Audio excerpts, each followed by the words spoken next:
वेळ कधीही पलटी घेऊ शकते. म्हणूनच दुसऱ्यावर अन्यायही तितकाच करा, जो स्वतः सहन करण्याची तयारी असेल. एकच व्यक्ती संपूर्ण आयुष्य बिघडवते, जी ना पूर्णपणे सोडते, ना पूर्ण आपली बनते. दुसऱ्यांच्या घरात डोकावून पंचायती तेच करतात, ज्यांना स्वतःच्या घरात कोणी मोजत नाही. डोगल्या लोकांपासून अंतर ठेवा, कारण रागाच्या भरात ते आधी तुमच्या सन्मानावरच घाव घालतात. ज्यांचा मिजाज फकिरी आहे ना, ते तर सोन्याचा ताजही ठोकरीने तुडवतील. कोणावर खूप राग धरून ठेवण्यापेक्षा ना, त्यांचं तुमच्या जीवनातील महत्त्व आणि अस्तित्व शून्य करा, आत्ताच.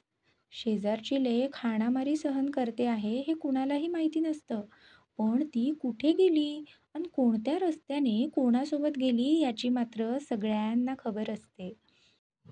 खरं तर माणूसच माणसाच्या वाटा अडवतो. बिचारी मांजराची जात तर फुकटच बदनाम झाली आहे. सावध राहा अशा लोकांपासून, ज्यांच्या मनातही जबरदस्त डोकं असतं. अशा व्यक्तीसोबत कमी वेळ घालवा, ज्याच्या सहवासात तुम्हाला फक्त मानसिक ताण गिफ्टमध्ये मिळतो. कुणावर इतकं प्रेमही करू नका की त्याच्या थोड्याशा बदलाने तुमची झोप, शांती आणि चेहऱ्यावरील हास्य हरवून जाईल. लोकांचे खरे चेहरे तेव्हाच दिसतात, जेव्हा त्यांना तुमच्याकडून पाहिजे ते मिळत नाही. चला पटकन सबस्क्राईब करा आता. आजची नाती नोकरीसारखी झालीत. जिथे चांगलं ऑफर मिळाला, तिथे नातं बदलून जातं. जर तुम्ही आज कुणाला दुःख दिलं असेल, तर उद्या तुमच्याजवळ तेच दुःख येणार याचं भान असू द्या. तुम्ही कोणाचे जिवलग आहात या भ्रमात राहू नका. लोक तुम्ही पूर्ण मिळाल्यानंतरही तुमच्यापेक्षा चांगल्या पर्यायाच्या शोधात असतात. काहीही झालं तरी सर्वांना माफ करा, पण त्यांच्याकडून मिळालेले धडे मात्र कायम लक्षात ठेवा. चुका सोडून प्रत्येक वेळी नातं जपतो, तो प्रत्येक वेळी तुझी काहीच किंमत नाही याची जाणीव करून देतोच. आयुष्याने एक गोष्ट शिकवली, आपण ज्या लोकांसाठी खूप खास आहोत असं वाटतं ना, तिथे खरं तर आपण तितकेसे खास कधीच नसतो. जिथे तुमची किंमत नाही तिथे कधीही जाऊ नका आणि जो ऐकत नाही त्याला समजवण्याचा प्रयत्न करू नका. रडल्याने कोणी आपलं होत नाही हो, पण जी माणसं खरी आपली असतात ना, ती आपल्याला रडूच देत नाहीत. जितकं शक्य आहे ना, तितकी कमाई करा. कारण आजच्या जगात इज्जत ही वय, वागणूक आणि माणुसकीवर नाही, तर तुमच्याकडील सामर्थ्यावर आणि पैशावर ठरते. या जगात दोन गोष्टी कधीच भरत नाहीत: इच्छांचं खोल सरोवर आणि माणसाचं अंतर्मन. मन इतकं मजबूत करा की कुणाच्या वाईट वागणुकीने तुमच्या मनःशांतीवर परिणाम होऊ नये. वेळ देखील एक विचित्र व्यापारी आहे. तरुणपणाचं आमिष दाखवून बालपण नेतो आणि श्रीमंतीचं स्वप्न दाखवून तरुणपणही क्षणात हिसकावतो. इतरांचा आधार माणसाला आतून पोखरतो आणि अपेक्षा मनाला कमकुवत करतात. स्वतःच्या सामर्थ्यावर जगायला शिका, कारण तुमच्यासारखा चांगला साथी आणि समजूतदार व्यक्ती तुम्हाला कुठेच मिळणार नाही.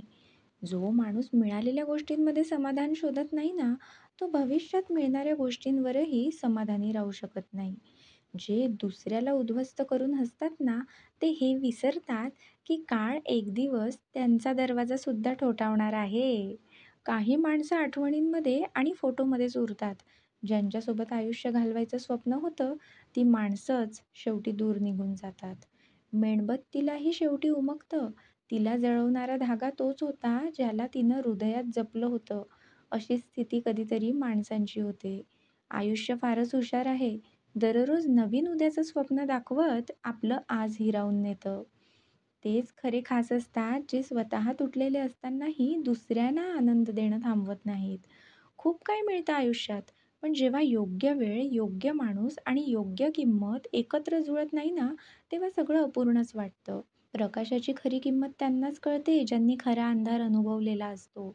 महाग कपडे तर दुकानातल्या पुतळ्यांनाही असतात हो, पण दमदार ओळख हवी असेल ना, तर वागणूक शुद्ध असली पाहिजे. प्रत्येक चेहऱ्यामागे एक न बोललेली कहाणी असते. जो जितका जास्त वारंवार हसतो, त्याच्या आत तितकाच जास्त वेदना आणि जखमा असतात. प्रेम डोळ्यातून सुरू होतं आणि शेवटी त्याच डोळ्यांना किंमतही चुकवावी लागते. आपल्या वेदना आपल्यालाच माहिती असतात, कारण लोकांनी फक्त आपला हसरा चेहरा पाहिलाय, हृदय नाही. देव कधीही उपाशी राहून प्रसन्न होत नाही हो. त्याग करायचा असेल तर तो अहंकाराचा करा. विचार पटले असतील तर करा एक लाईक आणि ऐकत राहायचे असतील असेच विचार तर पटकन करा सबस्क्राईब. ज्यांना गरज आहे त्यांना शेअर करा आणि तुमचे अनुभव कमेंट करा. खूप खूप धन्यवाद.